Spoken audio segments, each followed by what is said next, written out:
বেলগাছিয়া দুর্গা উৎসব পূজা কমিটির 2026-এর খুঁটি পুজোর আনুষ্ঠানিক সূচনা।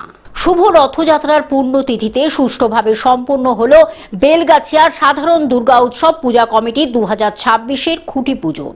বৈদিক মন্ত্রাচরণ এবং ধর্মীয় আচার অনুষ্ঠানের মধ্য দিয়ে এবারের দুর্গা উৎসবের আনুষ্ঠানিক সূচনা হয়। পুজো উদ্যোক্তারা জানিয়েছেন, থিমের জৌলসে ভিড়ে কোথাও যেন দুর্গাপূজার ভক্তি ও ঐতিহ্য হারিয়ে যাচ্ছে। তাই এবার শুভ শক্তির আহ্বানে মায় বা সনাতনী রূপে এই ভাবনাকে সামনে রেখে সাবেকি আনা এবং বাঙালির চিরাচরিত দুর্গাপুজোর আবহ ফিরিয়ে আনাই তাদের মূল লক্ষ্য।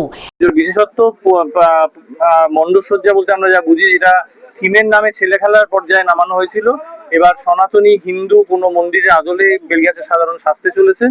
আমরা আশা রাখবো যে পাড়ার সকলের এই পুজো পছন্দ হবে। সর্বোপরি মায়ের আশীর্বাদ আমরা আলোকপ্রাপ্ত হব। এখন থেকে জোর কদমে শুরু হবে মণ্ডপ নির্মাণ ও পুজোর প্রস্তুতির কাজ।